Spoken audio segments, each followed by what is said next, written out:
So I'm going to talk about process today. And normally I'm talking about projects and how to implement the projects, but process is part of implementing projects. I've been doing this quite a while and have set up quite the framework, so I hope that it's helpful to you. My contact information is on this slide. It'll be on the last slide, and like Joe mentioned, the presentation will be available as well as an email contact afterwards. So if you have questions for me, you can sure follow up. So Stearns County, the Soil and Water Conservation District, in the year 2000 or just prior, recognized the need for shoreline restoration and the amount of requests that were happening. So they hired a shoreline specialist in the year 2000, which transformed into a lakeshed specialist title and now a riparian resources specialist. And basically it's the same job. It's just it kind of encompasses some watershed responsibilities and that sort of thing as well.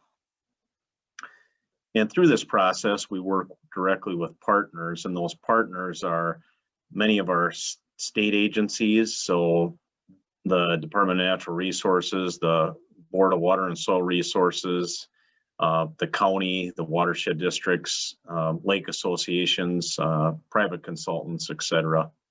So we basically take a team approach to what we're doing, and that helps us with what we're doing as far as input, professional, technical, and that sort of thing. And through that process, the SWCD has developed some policies and resolutions, which I'll get into later. So this is kind of the main framework for what we do in my presentation today. And I normally don't read word for word, but I think these are important. When I did my outline, site selection, and I'll go through the details of that, our design considerations, how we might fund things, because many times we're funding the projects.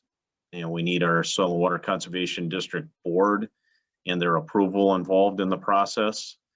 Operation and maintenance, because you need to take care of the projects, either through an agreement, through other contracting, or the landowner, and then monitoring to see if we're successful, and protection of them once they're installed.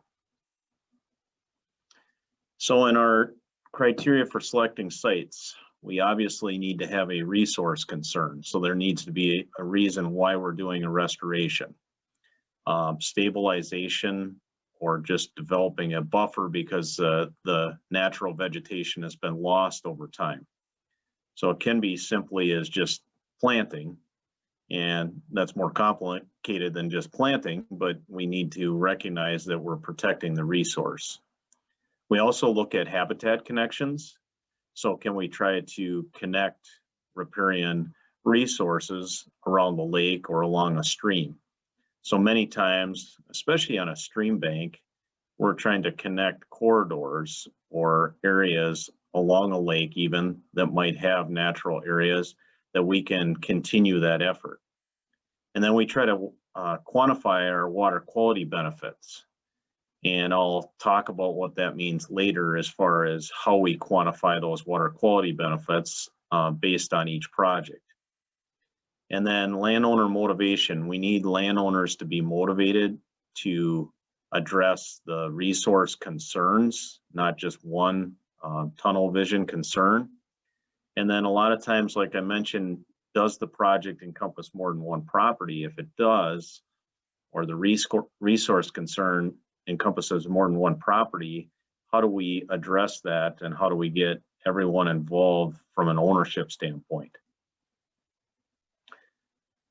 So in the design considerations, we've developed a policy for part of that.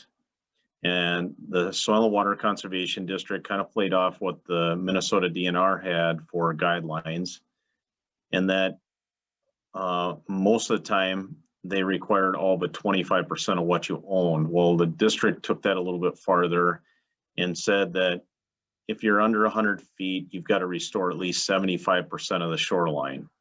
You own more than 100 feet of shoreline, you've got to leave no more than 25 feet of it as a traffic area or access area. And that's kind of how the board has left it. And that substantiates a project. Now, properties in public or commercial ownership can be given an exemption from this by the board, but they must adhere to a buffer covering at least 75% of that shoreline or property owned. And then the buffer must also extend at least 25 feet back from the ordinary high water level of the lake or stream, or to the top of the nearest steep slope, and we define that as 12% or greater, to protect that area adjacent to the lake or stream that's most vulnerable. And so if that top of that steep slope is 40 feet back, that's what we require the restoration to include. And our board adopted a policy, like I said, that basically staff follow, and that is something that we put in writing so that it's there and it's consistent between properties. Ben Rulli, a coworker of mine, took this graphic and kind of depicted it. So it shows you where the dock is, where the lawn is to the lake, and that maximum of 25 feet width to kind of just depict this for visual people. And then at least a 25-foot minimum setback of that native vegetation. And that native vegetation that can be existing vegetation, it can be the restored vegetation, or the combination of the two. So if there's some areas that have good native vegetation on the shoreline already, we just add to that or incorporate that into the partial restoration of the property. So other design considerations, we generally try to use bioengineering techniques across the board. We look at lake or stream type, the water levels and watershed functions or characteristics, any on-site conditions, and then we do a survey of basically each lot, and that's done in-house, so it's not a legal survey, but it's something that we can use elevations from to gather areas, elevations, that sort of thing, to work off from. And then landowner input. So you can see me here with one of the landowners going over a preliminary plan. So I'll go through what those mean. So lake or stream type, we look at the stream type in this case, or what the lake is, and decide what the best practice might be. Water fluctuations play a big role. This was a restoration we did on Lake George in downtown St. Cloud. And after we completed the project, you might say, why do we have all this fence in here? We had a duck and goose problem. So we had it all fenced, and that all got flooded out because of a heavy rain. You just never know what you need to plan for with those design considerations. This is the way I try to slip in some project photos to feel like I'm getting projects done while I'm talking to you today as well. So watershed characteristics in our area, especially, we have a lot of modifications from land use, and we have quite a bit from urban or residential, but we also have quite a bit from agricultural use. And so ditching or tiling can be a big input from a ditch such as this that's inputting the lake that you can see in the background on the right photo. And then topography and land use again, and what's being done here. So how steep is the slope? What are the existing conditions? And you can see here the wheels of the lawnmower are probably touching the water when they mow this.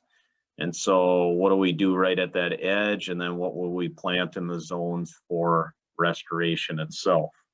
And exactly what might we do? And then landowner input or needs. Most of the time when I get contacted, I shouldn't say most of the time, but there's quite a bit of the time I get contacted with a resource concern in particular, like this, from a landowner, where a retaining wall is probably one of the more common, where it has failed, and then there's erosion happening or potential for erosion happening. And this one's extreme because it's right on the lake and falling into the lake. So then can we address that resource concern? And then can we go back to that policy and have them change even what they're doing above where the retaining wall is? Because that's been a big thing in the county for us, is that we not only want to take care of the immediate erosion concern, But we also want to pair that practice with that buffer or that planting of native vegetation to get the water quality benefits as well as the habitat benefits. So in the design considerations, like I said, we use a lot of bioengineering options, and you may or may not be familiar with bioengineering options. I'm going to go through what these are. And so there's a list here of different things, and I'm going to show some examples of what each one of these are and how they work and why we might consider those. So cedar tree revetments were developed as a practice on mainly streams, what I've read about and designs I've looked at. But the Soil and Water Conservation District, as well as the West Central Technical Service Area in the county here that helps us with our designs, has taken this and used it on lake shores. And to be honest with you, it's one of my favorite applications. It just creates kind of a natural edge, and it really protects the vegetation. And you get a lot of habitat value by just laying those trees and anchoring them along the shoreline, and then the restoration, kind of takes it on itself.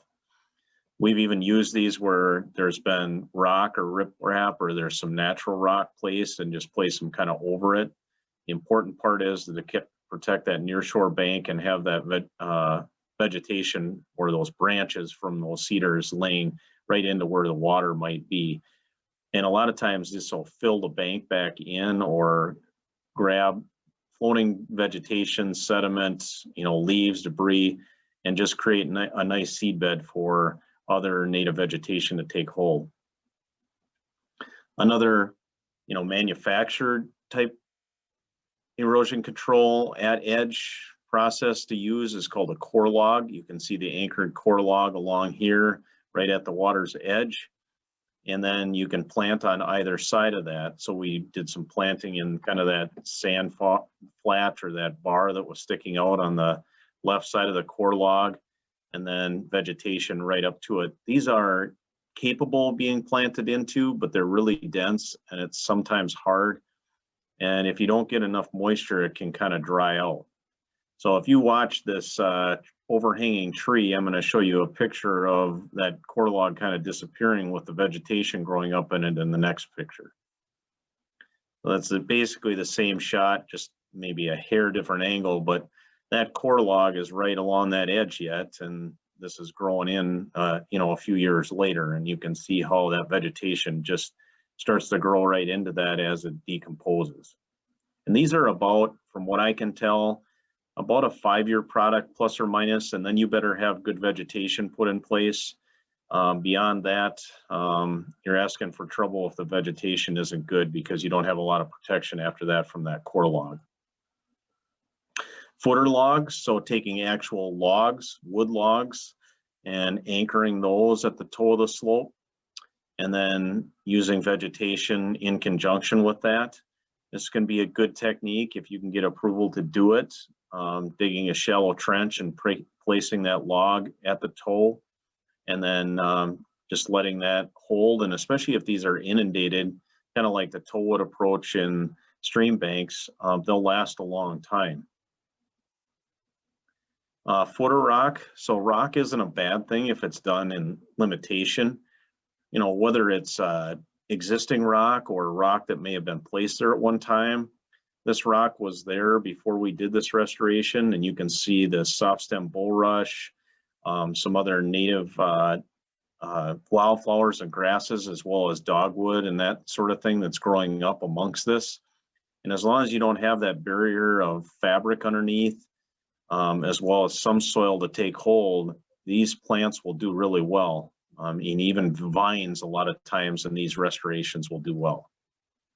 Toewood. This is a newer approach to stream bank restoration, been going on for a few years now. So developing that bench of wood, trying to get it below the main water line so that it lasts and is submerged, and then filling over the top of that bench with soil lifts and vegetation, and a lot of times using like brush mattressing or willow staking or a combination of any of those things, and then a live sod mat even over the top if you can do that with your location. So in this case, we did not have a live sod mat, but we're able to lay this brush mattress of willow and dogwood in here, and then wrap a soil lift over the top with a heavy core and coconut blanket and seed it underneath.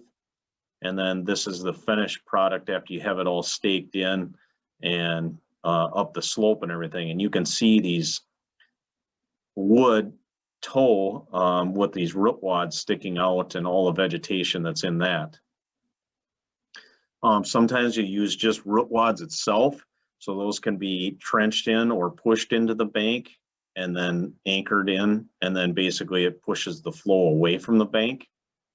And then with cedars, in this case, in between, this is one of the root wads, we had the cedars in between to kind of protect the bank in between those root wads.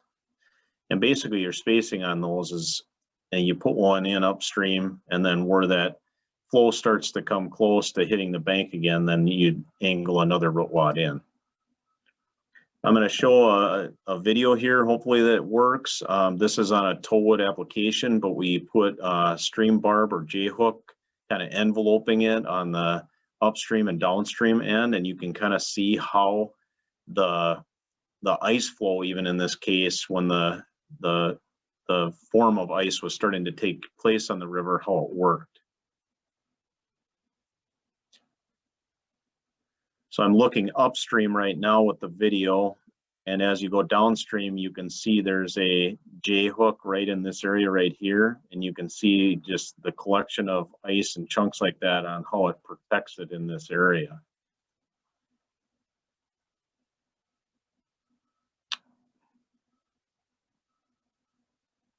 Show you one more time.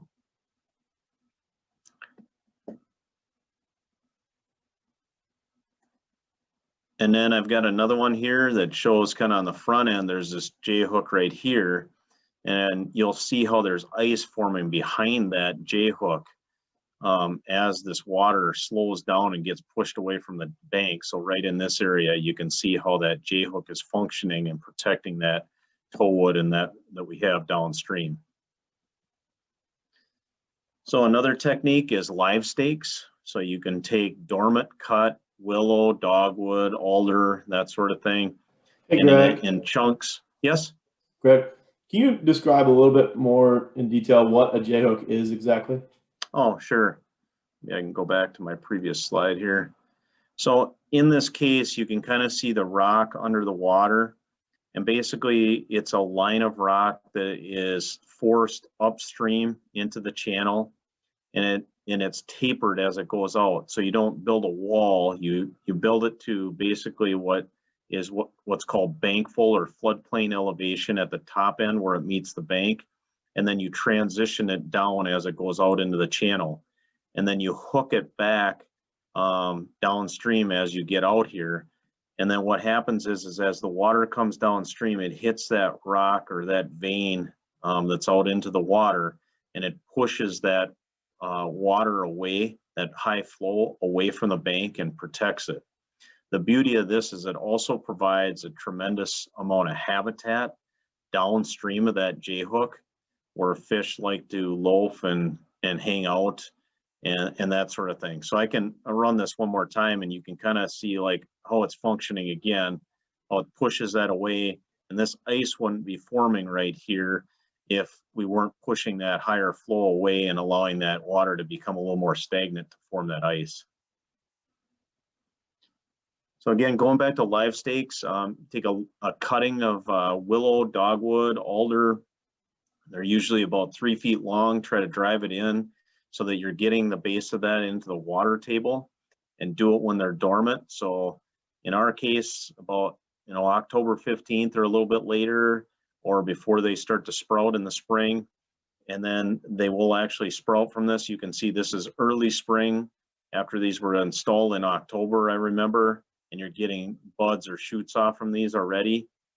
And then this was by June of that year already. We had about a 3-foot growth off from that stake right here that you can see that's growing from that live stake.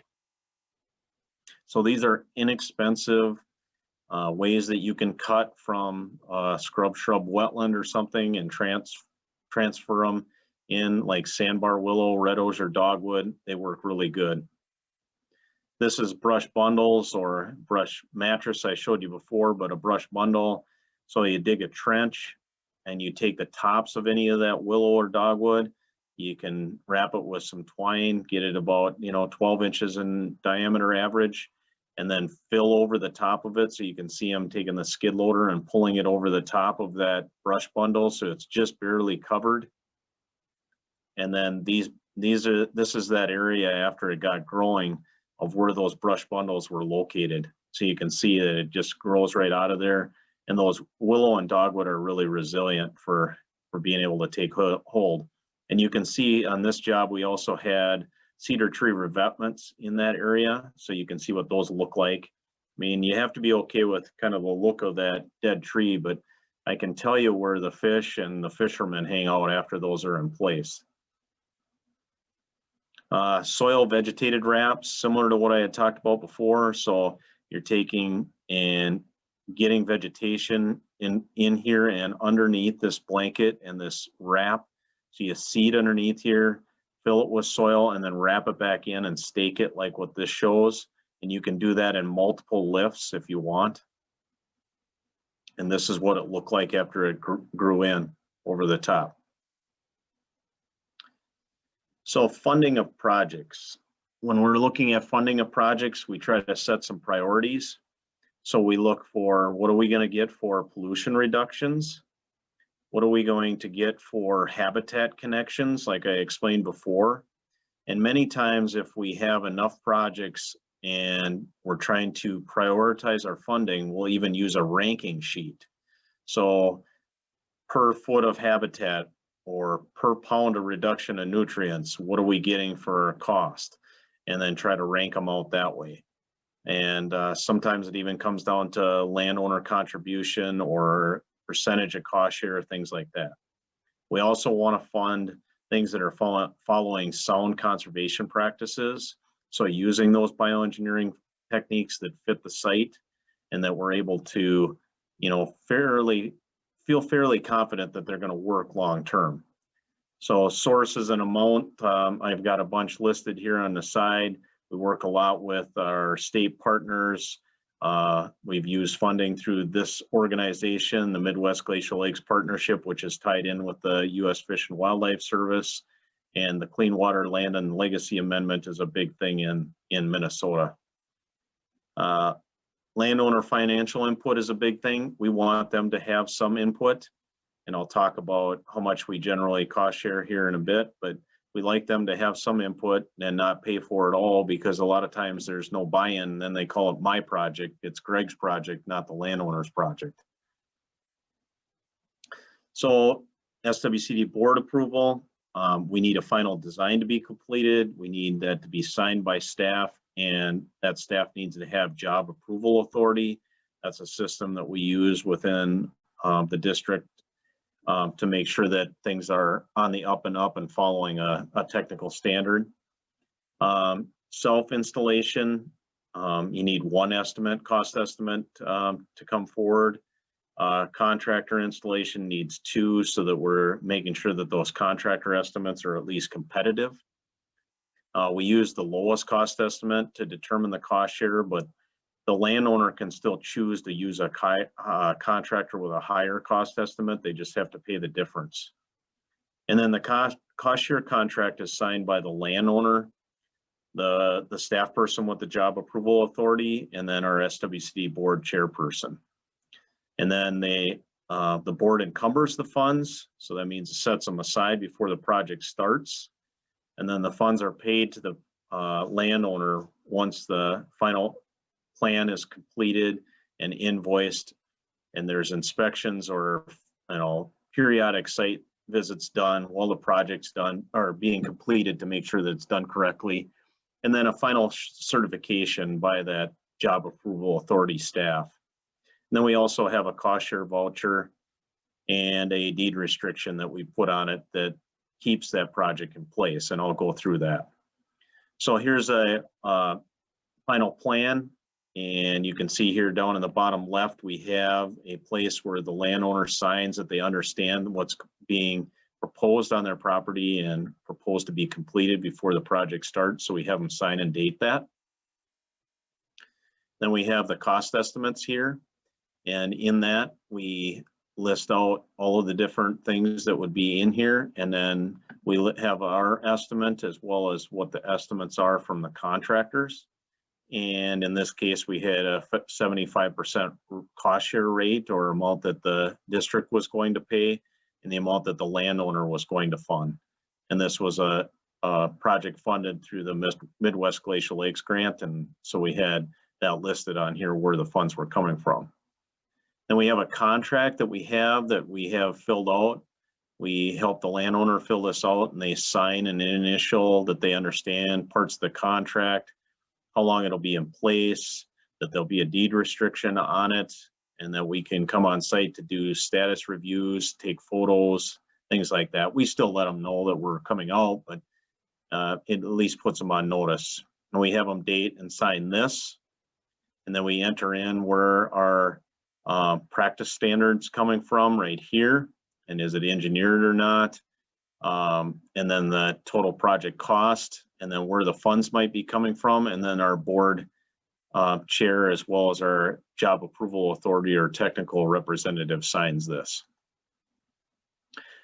I mentioned that we send or that we have a encumbering of the funds. So before the project starts, the landowner gets a letter that states how much we've encumbered or set aside for the project based off from the estimate, where the funding's coming from, and then if they need permits, when the project needs to be started or completed, things like that. So they know what they're getting themselves into before the project even starts. And then once it's completed, we do what's called a voucher. So that voucher lists out anything that's being paid for and the amount that would be paid during that process once that invoice is submitted, so that the landowner is clear. They sign that as well as our office signs it as well, so that we're all on the same page of what the cost share was for and how much they're getting at the end of the project. Excuse me. Operation and maintenance, we require the landowner to sign this and to keep up on the project. So look for any stabilization issues or maybe failure. We're not perfect. I've learned a lot over the years on different practices and what can work and what can't, and Mother Nature always wins. Vegetation maintenance, weeding, burning, spot spraying, replacement of vegetation. And then they are required to maintain that existing native vegetation that was on the site, even if we didn't plant it, because that's part of protecting the resource as well. So we have an operation and maintenance plan that lists these things out. We have the landowner sign that as well as a person from our office, and keep that in the file as well. And then as far as monitoring, we do what's called status reviews in the 1st, 5th, and 9th year after the project is completed. And then we just do a rotation, after that. And to be honest with you, the landowners generally call, or these places sell. And so we end up out there quite often anyway to visit with them about what's going on, see what's happening, learn from it, anything like that. And then we use a Board of Water and Soil Resources pollution reduction calculator for the buffer or filter strip, as well as a lot of times we'll use the gully portion of that for determining the bank erosion if there's anything like that. Other appropriate modeling software or assessment sheets are fine too. We've had some different consultants submit things and that works. And then I mentioned the rotational site visits. And then we'll also do pinpoint water quality and habitat monitoring where feasible, and we can document those, impacts or improvements. And then we have the status review or site inspection form that we fill out, put in the file. It just kind of indicates where things are, suggested maintenance, and then any follow-up we did with the landowner at that time. This is just a snapshot of that pollution reduction calculator. So it lists out sediment, soil, phosphorus. This was the filter strip portion of it. So a lot of times on these smaller projects, the numbers aren't huge, but we've also got the other benefits as far as aesthetics and habitat and things like that that you can take into account. And then as far as protection, we started a unique process in 2007 where we recorded deed restriction with our county recorder's office. And I worked with, and our office worked with the county auditor, surveyor, environmental services, the county attorney, and recorder's office to develop a process to record the project area with exhibits on the property, and so that this is passed on each lakeshore and stream bank project we install. And it stays with the property no matter if the ownership changes, and it's in perpetuity. It needs documents as far as construction inspection and final certification, as well as paperwork completed before the funds are issued. So we require this to be done before the actual check is issued for the funding of the project. I'll show you a few of the things. So the document that we created was called a Shoreline Conservation Public Deed Restriction and Access Easement. So what that means is it's to the public. Basically, our county attorney decided that it should be to the public so that it's protecting the public resource. And then the access easement gives us ingress and egress to go and look at the project and make sure that it's functioning like it should. So you can see we have, I'll show you what these are: a site plan survey, that O&M plan, a full legal description, the planting plan, and then that contract. So this is signed and notarized as part of the documents that go with it to be recorded. And there's kind of a format that needs to be followed through the recorder's office. And then we develop an as-built drawing. So it's got this shading on here, which shows where the vegetation is and what's being protected. And then it's got a key here that explains that these hatched areas represent the new and existing buffer areas with the deed restriction. And the landowner signs and dates it down here that they understand that they need to keep it in that state. The operation and maintenance plan that I had brought up before, that gets recorded as Exhibit B. Exhibit C is the actual full legal description for the property. And then the planting plan that was part of the project, just stating the vegetation that was put in. And then the contract that is actually completed at the time of the project with all of the signatures and details and ownership and all that type of thing. So other involvement with our process other than this. So most recently, I've gotten involved with Board of Adjustment reviews for variance requests and reviewing properties in the process for what we call mitigation options. So when a landowner requests a variance from the shoreline ordinance, the county gives them the option to make that request, but can put requirements on there by the Board of Adjustment for mitigation options.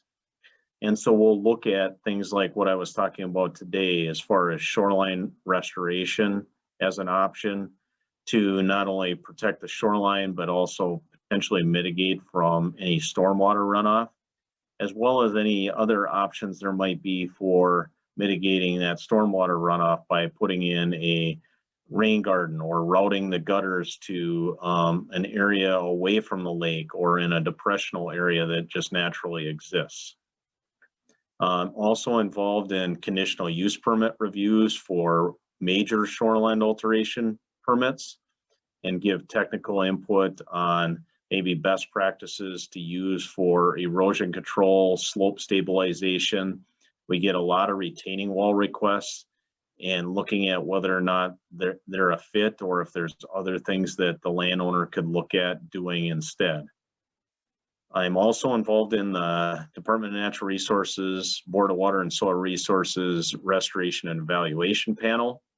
So that takes a look at a lot of the projects that happen with clean water, land and legacy amendment dollars in the state of Minnesota, and that funding and whether or not they're following a process or guidelines as far as how those restorations are done. And so I know that there's quite a few people that are looking at this process as well as other processes to gel together to try to come up with some guidelines to ensure that our restoration practices are the best they can be. And I by no means think that our process is perfect. Most of my things that are in here, I've learned from other people or by making mistakes or seeing how Mother Nature reacts and knowing what to do the next time. And then the other thing, there's kind of a new push in Minnesota, guidelines for shoreline restoration and shoreline management. And this group just had one meeting, but it's another group that's trying to, give some input to like the Clean Water Council in Minnesota and others on exactly what a restoration should look like, who should be involved with that, and the best techniques to do in those cases.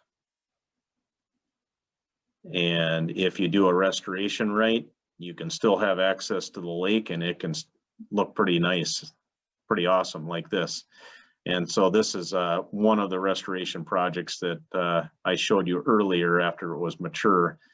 And I think one of the biggest things is when you work on these restoration projects, like that graphic that Ben in our office put together, is make sure that landowners understand they're still going to have access to the lake or the stream. That's the biggest reason why they live there to begin with. And so we just need to make sure they have reasonable access and that it looks good around that access. And that's all I have for right now, Joe. I am pretty close to on time. It's always hard to know how it's going to go, especially a new presentation and to a virtual group. So hopefully there's some questions. Thanks, Greg. That's excellent. Yeah, we had a bunch of people sign on, and we do have a bunch of questions for you. So grab a drink of water because I've got questions. There we go. Coming. Okay. So the first question that we had is from Eric Dicing, wondering, so the water quality and habitat monitoring were mentioned. Do you have any specific examples of parameters that you've used in the past for lake projects? For lake projects, did you say? Yeah. Okay. So for lake projects, I think it's difficult to quantify the water quality, let's say monitoring towards it. But a lot of times what we'll do is we'll try to, one example that we had was out at St. John's University along a lake out there. They did monitoring on the inside and the outside of a vegetated log that was placed in after a project was completed. And they did kind of I wouldn't call it paired site, so to speak. And they took sediment readings on either side of that and showed the improvements from what we had put in over time, which was interesting. Long term, I mean, I don't know if you can tie everything to this, but if you did a longer stretch of shoreline or something like that, and you could contain it, you could do something similar. Or at least if you had a monitoring site location in an area close to where the restoration was taking place, I think you could tie some monitoring of sediment and nutrients to that. And that's been difficult, but we've done it.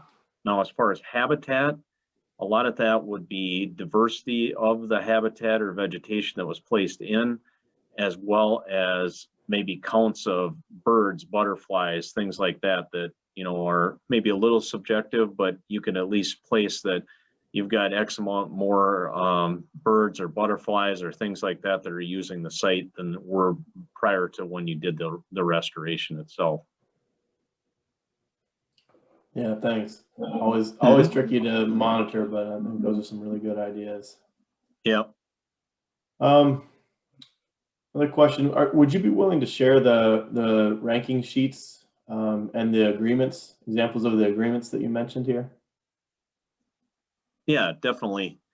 The ranking sheets, I will tell people, I mean, you've got to kind of decide what's a priority for you locally based on maybe funds that you have and what you're trying to protect or the scoring that you might come up with locally. But I can share what we've put together as just an example. And then, you know, a lot of times they're just in Excel, so they can be tweaked for what you might score differently.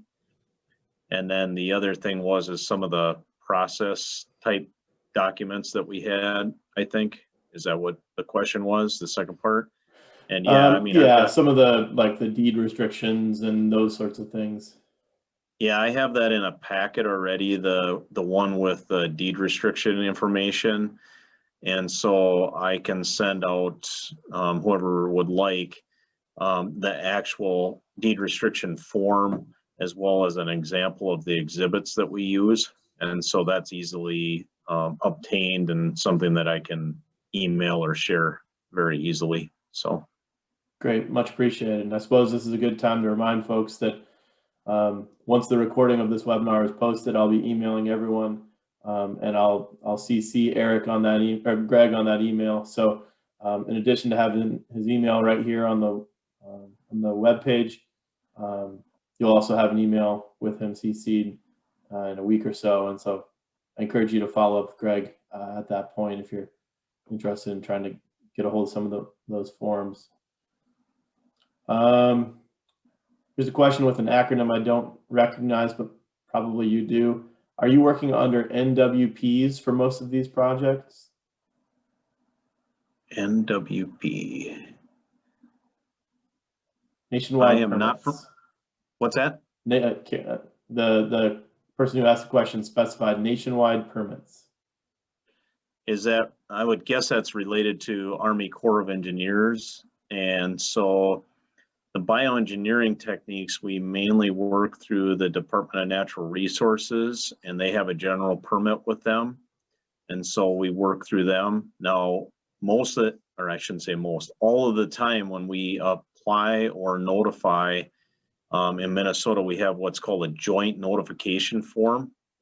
And when that happens, then Army Corps, as well as DNR, the county, any of them get notified of the project that we might be working on. But most of the time we've had them involved in the planning process anyway, so it's no surprise. But anytime they want to interject, they can. But most of the time our bioengineering techniques that I was showing are, in general, as long as they're documented, allowed under the no permit guidelines. You still need to notify them, but they are a lot of times under what's called no permit guidelines. Great, thanks. And I think that did answer the question that was asked, so appreciate it. Good. Next question is, where can we find native plant and shrub buffer designs for planting shoreline buffers? Are there sort of standard designs, templates, or does each shoreline have to be designed unto itself?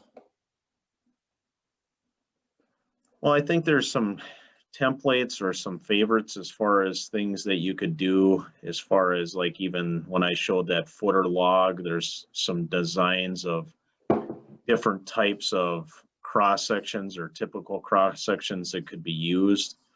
But as far as a planting scheme or types of vegetation or how you establish that vegetation, I take the approach that I don't use like a cookie cutter. I don't use one from the last site and throw it on another site because they're all just a little bit different. If you want resources as far as how to design them, I think that you can lean on, you know, myself and other, you know, professionals out there that have some of these typicals. And then if you go to another resource called, well, it's under the Minnesota DNR website. On there, there's a whole section called Restore Your Shore. And in there, there's examples of example restoration projects, how to design your project, how to calculate the amount of seed or plants you might need, resources to get those plants, different things like that. And I'm sure there's other resources for different states, you know, that are out there. But that's a really good resource that was put together a few years back that even has a native plant encyclopedia where you can search based on, let's say, the transition zone along a shoreline. you can search for flowers and you can search for them that are less than 3 feet high or something like that. So there's different ways to break that down. Yeah, that's great. Thanks. And I'll mention too that the Midwest Glacial Lakes Partnership has the Shoreline living document, and on our website, and in the document for each of the states within the MGLP, we listed some shoreline restoration or protection contacts. And in Minnesota, I believe it is the Restore Your Shore website that we refer folks to, but then in the other states, there's programs listed as well. And in Michigan, for example, it's the Shoreland Stewards Program, and you know, we have one for each of the 8 states in the Midwest Glacial Lakes Partnership footprint. So, yeah, I forgot about that one. It's so new. I just completely blew that off. But that's a good point, Joe. That's a really good one with shows some really good pictures and some you know, like what I had said at the end, where if you want landowners to buy into this, you've got to show how they have good access to, and I think that Shoreline Living document does an excellent job of that. yep. Let's see. On our lake, I've noticed fire pits close on shoreline in an access point. Does this cause phosphorus issues? Fire pits close to the shore. I don't have any technical information about it, but I know as a general rule, the farther back, or at least having a buffer or some kind of containment so that you're not, you know, washing that, you know, debris from burning and, you know, any of the other, you know, decomposing vegetation into the lake. Yes. It would probably depend on if they're having fires every day or they're having fires once a month, or, you know, that sort of thing too. But I know limiting that as much as possible is a good idea from the nutrient input. Thanks. All right. Here's a question that's Michigan specific, but maybe you can give a general answer. So the person is wondering, can restored properties in Michigan have deed restrictions placed on them to preserve the restoration?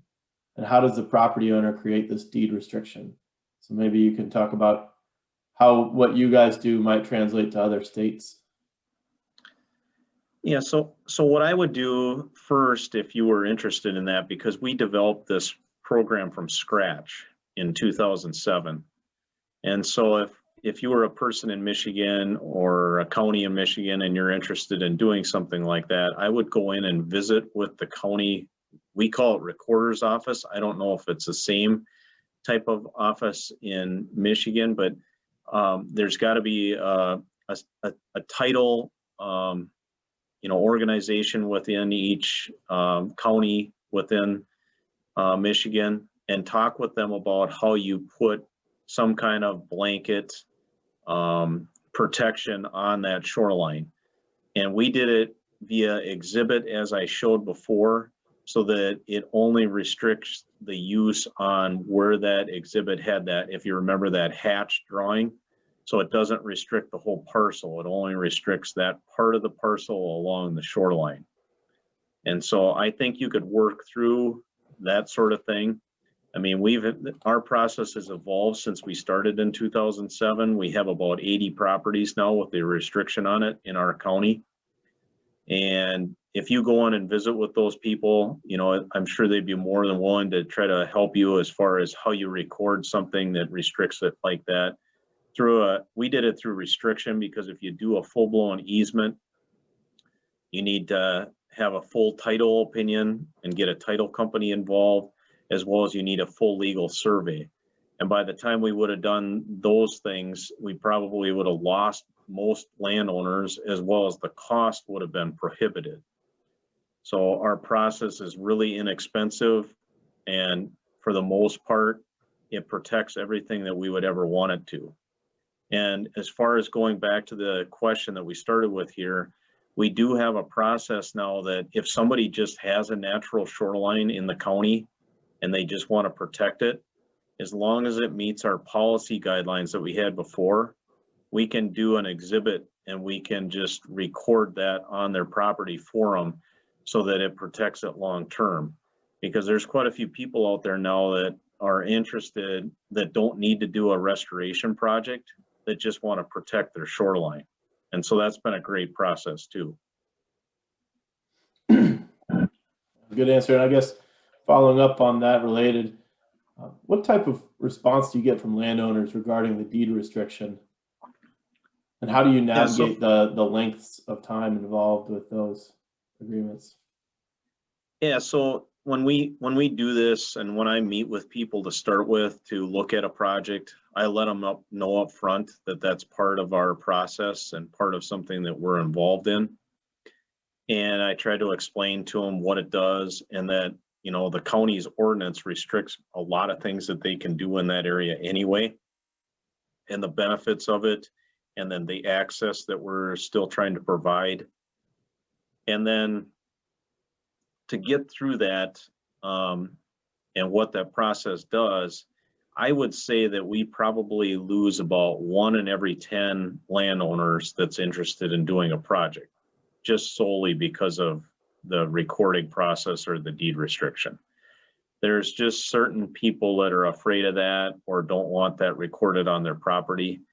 But I'd say 90% of the people out there are glad to get the assistance, glad to get the funds, glad to have the technical help, and want to protect the lake or the river. And so they move forward. And so I'd say it's 1 out of 10 that we probably lose just because of that. And that's not a scientific study. That's just kind of what I see just by meeting with people.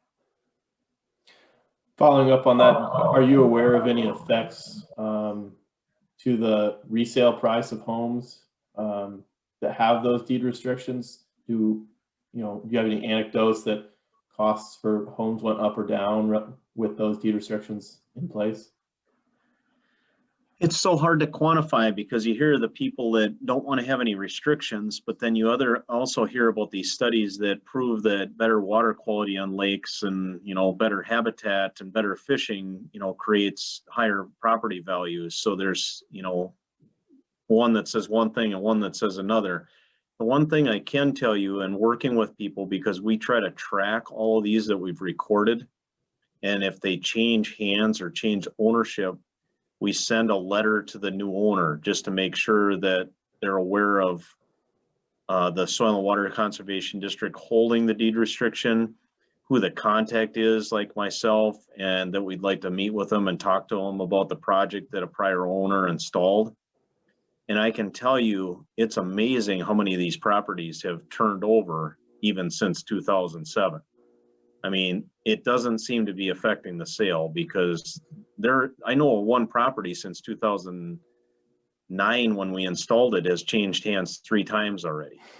You know, it's like, so I know that it's not really affecting it too much. You know, most of the time, you know, a lot of these properties are in better condition, even if they were mowed to the lake, because there was erosion and land loss happening at that time. So I'm on one side of the fence, but a lot of times we might be making these more saleable because they look better and they're in better care. Yeah, you don't want to buy a property with a problem to solve. Right. Mm-hmm. All right. What triggers the need for a permit? Tree trimming, tree removal? This is a pretty general question and probably has a lot of location-specific details in the answer. But in your case, you know, in Stearns County, Minnesota, what are the things that trigger it? So in general, you know, statewide, Minnesota, the shoreline ordinance that the counties and cities were required to adopt way back when had vegetation removal requirements. And so anywhere on a shoreline lot, it was limited. Now in the county, basically what they require is a vegetation alteration permit here in Stearns County. And so you're limited to the amount that you can clear and the amount of shoreline that you can clear, either distance along the shore or distance back. And it depends on the length of shoreline you own, if it's on a steep slope or bluff, and some of those kinds of things. But in general, you're allowed no more than, you know, this would be something that is site specific, but in general, you need to kind of adhere to, there's no more clearing than like a 50-foot wide, you know, area. But I know that they made some revisions to that lately because that was partial clearing in that 50-foot area as well. and that was hard to, well, let's say, police on how much vegetation was being removed in that 50-foot area. So they were looking at changing that to, you could remove the entire amount in a smaller area, like 25 feet, to match up like what the Soil and Water Conservation District has for an access area. But I don't work with the ordinance every day, so I would say that if there's people on that are interested in trimming or vegetation removal, that they should check with their local government, whether that's a city or county or a township, because that can vary so much, like you said, Joe, you know, from state to state, county to county, you know, that sort of thing. So. Yes, I feel like this point that I need to CYA for the MGLP and just mention that you should definitely check with your local county or state water quality agency, like you know, Department of Natural Resources or Environmental Quality, to make sure that whatever your project is in the clear. Mm-hmm. Okay, so you showed some cedar revetment examples earlier on. I'm curious, how do you anchor those cedar revetments? Are you using wire or chain or you know, rope of some sort? And how long do those revetments typically last? We've used like 3 different methods to anchor them. One is called a duckbill anchor with cable attached to it, that cables around it, and they're generally anchored at the base of the tree and then about 3/4 of the way up the tree in 2 different spots into the bank. And those anchors are driven into the bank at about a 30 to 45 degree angle. You get them in there as tight as you can and clamp that down. There's also what's called an earth and road anchor with a biodegradable strap. So the anchor itself that the strap's attached to is still steel, but the strap is completely biodegradable. And then it's got a little cinch clamp on it that you can put on. We've used quite a bit of those in conditions where you're not going to have real harsh flow or wave action. They're a good option. And we would still put 2 per tree on those. And the other thing we've used is braided rope. We're in conditions where you might be able to stake in a wood stake with like a notch on it, or you might be able to tie that braided rope off on existing trees or vegetation that's there. That can work really well too. And then you get rid of any of that, you know, man-made material other than the braided rope and a pretty natural material from coming into the, you know, environment itself. So those are the main ways that we've anchored those in place. You don't want to just set them there and hope they stay, because they're not. And how long do they last? I've seen them in different conditions last upwards of 10 years before they really start to fall apart. Those cedars are pretty hardy and stringy and tough, which is what you want to try to stay in place. And I have seen them in some stream banks where within 5 years, they're so inundated with sediment, you'd never even know they were installed. But they're doing their job as well when they're in that type of condition too. So they're if I had to pick one thing, that would be the number one thing I would use. They're so resilient and they do such a natural job of holding things and keeping the vegetation in place or giving it a chance to grow. They just do a wonderful job. Great, that's interesting. Okay, is there a limit to projects with either the size of the restoration area or too large of a cost? Well, there always is. I mean, if we only have so much money, but we as a district have been able to navigate this since the year 2000, and that I know of really never turned anybody away, so to speak. And when I'm meeting with landowners, usually on the restoration area or the area that gets planted adjacent to the lake or the stream, usually I tell them and kind of joke with them, we'll take whatever you'll give us as far as size. The more the merrier. And so the better protection, the more habitat, water quality benefits, all that kind of thing. we try to do it. And if we need to apply for a special grant or show that a project is too large to fit a certain funding mechanism, we'll try to do that. And I think that's a good way to show need and benefit in the county. And normally that's just the best way to approach it. Sure, that makes sense. Okay, we're running down toward the end of the questions. I have one more question that I see. So this is the last call for questions. So this question is maybe one that you and I can tag team. So the question is, does Michigan have any cost share improvements? I'm guessing you want to defer on that. Yeah, I don't know anything about what Michigan's got other than the involvement they could have with the Midwest Glacial Lakes Partnership. So. Yep. Yeah, and I think that's, so Michigan has a few things going on.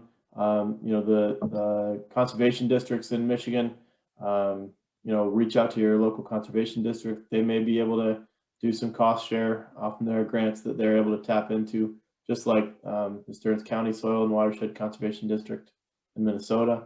There is not a statewide grant program similar to, for example, the Wisconsin Healthy Lakes program. So Michigan does not have a statewide program, but often there are some local sources of funding that you can reach out to. So I'd recommend Conservation District being your first stop there. On a larger scale in Michigan, we do have the Fisheries Habitat Grant and non-point source pollution grants offered by the Department of Natural Resources and the Department of Energy, Great Lakes and Environment. And both of those are options to pursue as well, but you would have to combine your project with a number of other projects to have a larger project. So reaching out to your DNR and Eagle staff members nearby is the way to go there.